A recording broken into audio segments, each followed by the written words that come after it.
آج 12ویں سحری ہے اور آج ہم آپ کو قرآن مجید کا سب سے عمدہ واقعہ جسے قرآن مجید نے احسن القصص قرار دیا ہے وہ آپ کے سامنے بیان کریں گے۔ چلتے ہیں قصص الانبیاء کی طرف۔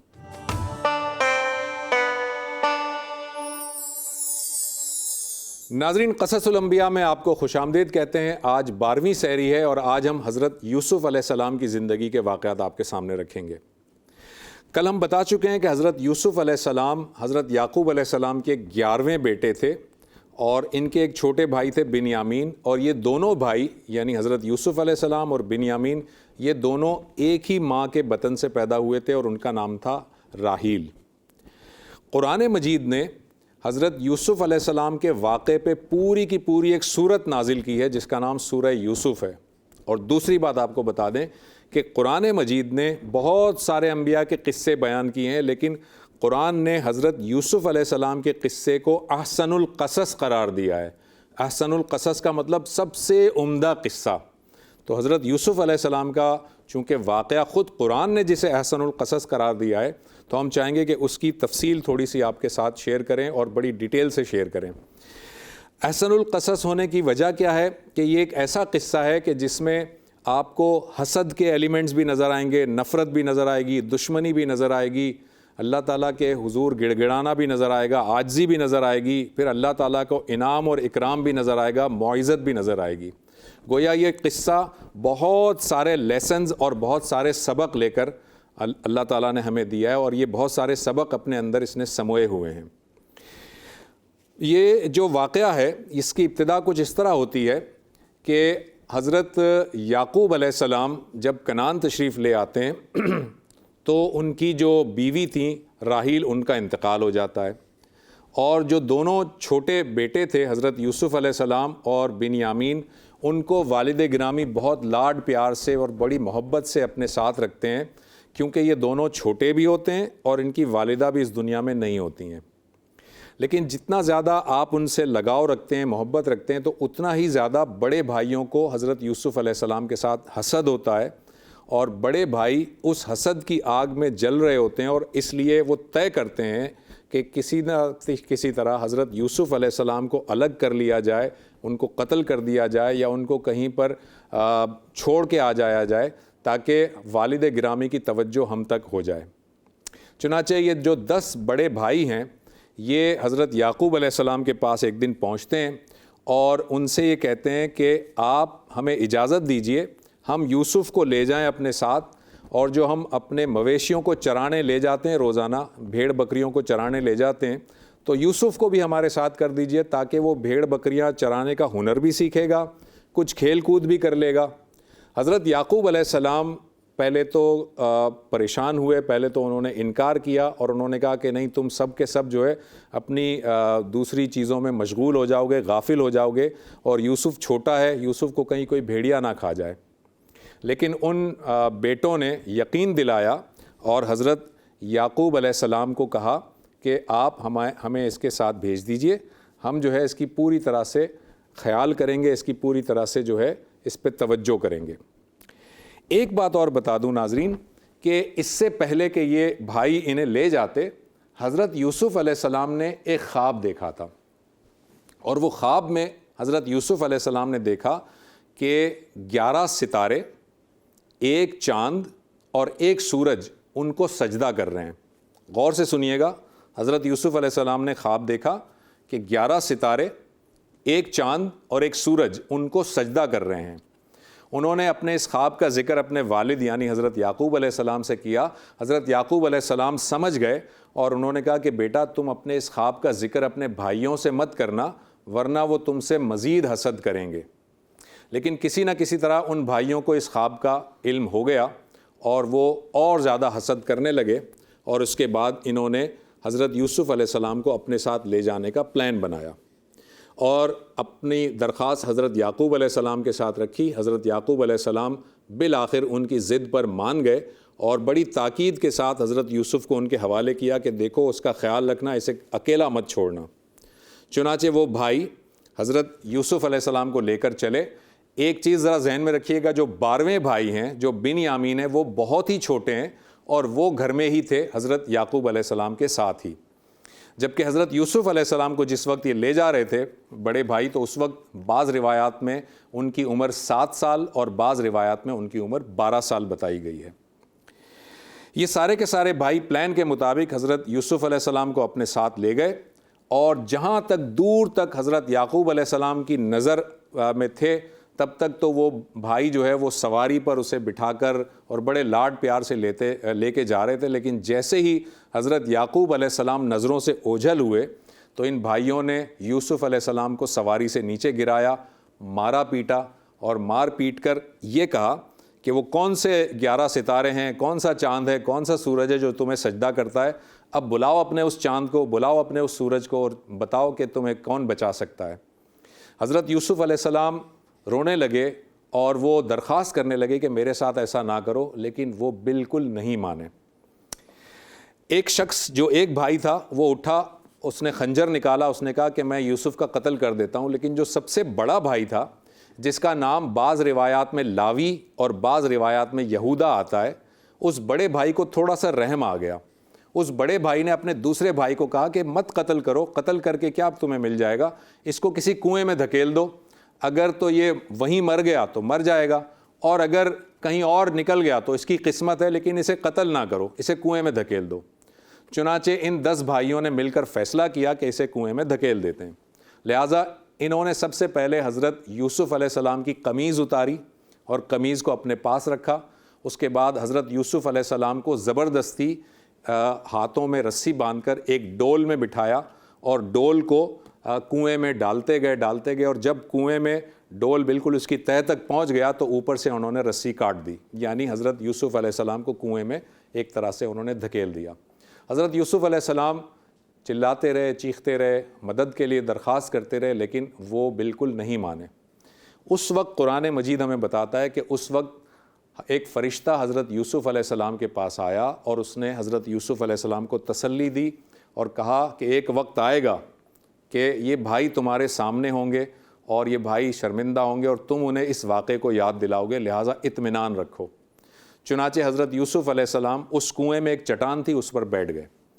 اب یہ بھائی جو تھے 10 بھائی، یہ حضرت یوسف علیہ السلام کی قمیض پر بکری کا انہوں نے خون لگایا، اور خون لگا کر اپنے گھر گئے اور حضرت یعقوب علیہ السلام کے سامنے رونے دھونے لگے کہ ہم غافل ہو گئے تھے، ہم تو ذرا اس طرف دیکھ رہے تھے، جانوروں کی دیکھ بھال کر رہے تھے، پیچھے سے یوسف پتہ نہیں کس طرف نکل گیا اور اس کو بھیڑیے نے کھا لیا، اور دیکھیں ہم بالکل سچ کہہ رہے ہیں، کچھ بھی جھوٹ نہیں کہہ رہے، اور دیکھیں یہ قمیض ہے جس پہ خون لگا ہوا ہے۔ حضرت یعقوب علیہ السلام نے قمیض کی جو حالت دیکھی، قمیض بالکل ٹھیک تھی، کہیں سے پھٹی ہوئی نہیں تھی، اور وہ کہہ رہے تھے کہ بھیڑیے نے کھا لیا ہے، تو حضرت یعقوب علیہ السلام کو پتہ چل گیا کہ یہ جھوٹ بول رہے ہیں، لیکن آپ کے پاس صبر کرنے کے سوا کوئی چارہ نہیں تھا، اور آپ نے صبر کیا اور اللہ تعالیٰ سے دعا کی کہ یا اللہ میرے یوسف کی حفاظت کرنا۔ ناظرین، یہ جو پکچر آپ کو دکھا رہے ہیں ہم، یہ حضرت یوسف علیہ السلام سے متعلق جو کنواں ہے جس میں ان کو دھکیلا گیا تھا، اس کنویں سے متعلق روایات میں آتا ہے کہ یہ 3 مختلف مقامات ہیں جن کے بارے میں کہا جاتا ہے کہ یہ وہ کنواں تھا جس میں ان کو دھکیلا گیا تھا۔ تو سب سے پہلی پکچر آپ کو دکھاتے ہیں۔ اس پکچر پہ آپ کو ایک کینوپی نظر آ رہی ہے، اور ایک دوسری اس کی اینگل دکھاتے ہیں، یہ کینوپی کے ساتھ آپ کو ایک نیم پلیٹ نظر آ رہی ہے، اور اس تیسری پکچر میں دکھاتے ہیں تو دیکھیں اس نیم پلیٹ کو ہم نے زوم کیا ہے، اس پہ لکھا ہوا ہے کہ یہ حضرت یوسف علیہ السلام کا کنواں ہے۔ واللہ عالم۔ اب آپ کے سامنے ایک دوسری پکچر رکھتے ہیں، یہ کنویں کا ایک دوسری لوکیشن ہے۔ کچھ لوگوں کا خیال ہے کہ وہ کنواں یہ والا تھا جو آپ کو دوسری لوکیشن میں نظر آ رہا ہے، اور اب یہ تیسری پکچر دیکھیے، یہ ایک 3rd لوکیشن ہے۔ تو یہ تینوں لوکیشنز جو ہے، یہ جو 3rd لوکیشن ہے یہ اصل میں ایک باؤنڈری وال ہے، اس کے اندر کنواں ہے۔ تو یہ تینوں جو لوکیشنز ہیں ان کے بارے میں ماہرین یہ کہتے ہیں کہ شاید ان میں سے یہ والا کنواں ہے جس میں حضرت یوسف علیہ السلام کو ان کے بھائیوں نے دھکیل دیا تھا۔ بہرحال یعقوب علیہ السلام صبر کرتے رہے، اور روایات میں آتا ہے کہ آپ 40 سال تک اپنے بیٹے کی جدائی کے لیے روتے رہے، اور اتنا روئے کہ آپ کی بینائی چلی گئی تھی۔ اب آتے ہیں ذرا حضرت یوسف علیہ السلام کے ساتھ کیا ہوا۔ حضرت یوسف علیہ السلام جس کنویں میں ڈالے گئے تھے، وہاں سے ایک اتفاق سے ایک قافلہ، تجارتی قافلہ وہاں سے گزرا جو راستہ بھٹک گیا تھا۔ عام طور پر وہ تجارتی قافلہ وہاں سے نہیں گزرتا تھا، لیکن دیکھیں اللہ تعالیٰ کی حکمت کہ وہ تجارتی قافلہ راستہ بھول گیا اور اس جگہ سے گزرا، اور انہوں نے پانی کی شدت محسوس کی، ان کو یہ لگا کہ ہمیں پانی کی ضرورت ہے، تو اس قافلے والوں نے اس کنویں میں ڈول ڈالا۔ جب ڈول ڈالا پانی نکالنے کے لیے، تو اس ڈول میں حضرت یوسف علیہ السلام نے اس رسے کو پکڑ لیا اور حضرت یوسف علیہ السلام برآمد ہو گئے۔ حضرت یوسف علیہ السلام انتہائی خوبصورت تھے، بہت خوبصورت تھے، تو وہ قافلے والوں نے حیرانگی کا اظہار کیا کہ اتنا خوبصورت بچہ ہمیں کنویں سے مل گیا ہے، لہٰذا وہ اپنے طور پر یہ سوچنے لگے کہ ہم مصر جا رہے ہیں، وہ مصر کی طرف جا رہے تھے، اور انہوں نے سوچا کہ ہم مصر جا رہے ہیں اور یہ اتنا خوبصورت بچہ ہے، اس کو وہاں پر بازار میں بیچ دیں گے، اور چونکہ بہت خوبصورت بچہ ہے اس کے بہت دام ملیں گے۔ چنانچہ حضرت یوسف علیہ السلام کو یہ قافلے والے وہاں سے لے جاتے ہیں مصر کی جانب۔ اب ذرا ذہن میں رکھیے گا، حضرت یوسف علیہ السلام رہتے تھے کنعان میں، جو کہ اس فلسطین کا علاقہ ہے، لیکن اب آپ وہاں پر مصر میں کافی دور جو ہے مصر میں یہ قافلے والے آپ کو لے جاتے ہیں۔ مصر کے بازار میں جب یہ قافلے والے آپ کو بیچنے کے لیے بولی لگا رہے ہوتے ہیں، تو چونکہ یہ اتنے خوبصورت ہوتے ہیں اور اس طرح کا غلام عام طور پر نہیں ملتا، تو ان کی بولی بہت زیادہ لگائی جاتی ہے، اور اتنی زیادہ بولی لگائی جاتی ہے کہ مصر کے جو عام لوگ ہیں ان کی افورڈیبل نہیں ہوتا ان کے لیے، اور وہ نہیں خرید سکتے۔ مگر اللہ تعالیٰ کا کرنا دیکھیے کہ ان کو خریدا کس نے؟ عزیز مصر نے۔ عزیز مصر کا مطلب جو مصر کا وزیر مملکت تھا، اس نے حضرت یوسف علیہ السلام کے منہ مانگے دام دیے اور اس نے حضرت یوسف علیہ السلام کو خرید لیا۔ آپ کو ایک بات بتاتے چلیں کہ مصر کے وزیر مملکت میں نے لفظ استعمال کیا ہے، یعنی مصر کا بادشاہ نہیں، بادشاہ کا وزیر۔ بادشاہ کا ایک وزیر تھا جسے وزیر مملکت میں کہہ رہا ہوں، اس نے حضرت یوسف علیہ السلام کو خرید لیا، اور وہ وزیر مملکت حضرت یوسف علیہ السلام کو اپنے گھر لے آیا، اور گھر لا کر اس نے اپنی بیوی کے سامنے حضرت یوسف علیہ السلام کو پیش کیا۔ اور یہ بھی میں بتا دوں کہ عزیز مصر جو ہے، یعنی وزیر مملکت جو ہے، اس کی کوئی اولاد نہیں تھی، یعنی وہ میاں بیوی بے اولاد تھے۔ تو یہ خوبصورت سا بچہ اپنی بیوی کے سامنے اس نے پیش کیا، اور اس نے اپنی بیوی سے کہا کہ اس کا بہت خیال رکھو، ہو سکتا ہے کہ اس سے ہمیں کوئی فائدہ پہنچے، یا ہو سکتا ہے کہ ہم اسے اپنا بیٹا بنا لیں۔ غور سے سنیے گا، چونکہ وہ بے اولاد تھے، حضرت یوسف بہت خوبصورت تھے، خاندانی جو ہے وہ حسب نسب کے مالک تھے، تو ان کی شکل سے لگ ہی رہا تھا کہ یہ غلام تو نہیں ہو سکتے۔ تو اس عزیز مصر نے اپنی بیوی سے کہا کہ اس کا بہت خیال رکھو، ہو سکتا ہے کہ ہم اسے بیٹا بنا لیں، اور ہو سکتا ہے کہ اس سے ہمیں کوئی فائدہ پہنچے۔ اس وجہ سے حضرت یوسف علیہ السلام اس عزیز مصر کے گھر میں پرورش پانے لگے، اور بہت عیش اور آرام سے رہنے لگے، کیونکہ وہ وزیر مملکت کا گھر تھا۔ تو وہ وزیر مملکت نے انہیں گھڑ سواری بھی سکھائی، نیزہ بازی بھی سکھائی، تیر اندازی بھی سکھائی، اور چونکہ وہ تھوڑے بہت پڑھے لکھے تھے، تو وزیر مملکت ان کو جو ہے وہ مختلف کتابت کے کاموں میں اور مختلف حساب کتاب کے کاموں میں حضرت یوسف علیہ السلام کی خدمات جو ہے وہ لیا کرتا تھا۔ حضرت یوسف علیہ السلام کہنے کو تو غلام تھے، لیکن وہ بہت ہی عیش اور آرام کے ساتھ اس محل میں رہنے لگے، یہاں تک کہ وہ عین شباب میں پہنچ گئے۔ شباب کا مطلب بھرپور جوانی میں جب وہ پہنچے، بھرپور جوانی میں جب داخل ہوئے، تو بچپن سے ہی انتہائی خوبصورت تھے۔ جب بھرپور جوانی میں پہنچے تو بہت زیادہ خوبصورتی اللہ تعالیٰ نے انہیں دی تھی، اور جو وزیر مملکت کی جو بیوی ہے، جس کا کہ قرآن نے کوئی نام نہیں دیا لیکن روایات میں اس کا نام زلیخا آتا ہے، وہ زلیخا جو ہے وہ حضرت یوسف علیہ السلام کی طرف مائل ہوئی ان کی خوبصورتی کی وجہ سے۔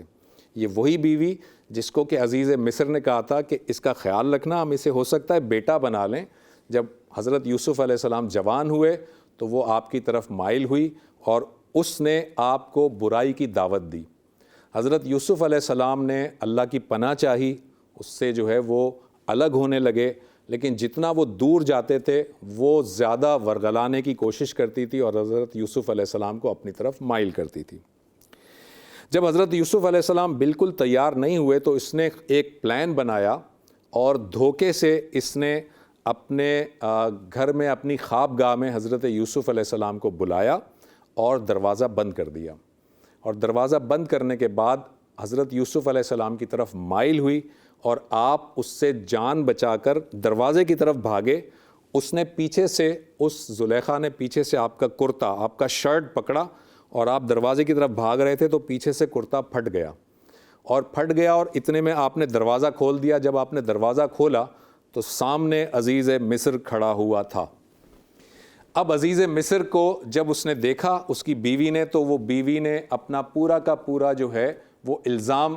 حضرت یوسف علیہ السلام کے اوپر دھر دیا اور اپنے شوہر سے کہنے لگی کہ دیکھو یہ کیسا غلام ہے، یہ آپ کی بیوی پر ڈورے ڈال رہا ہے اور مجھ پر یہ حملہ کر رہا ہے.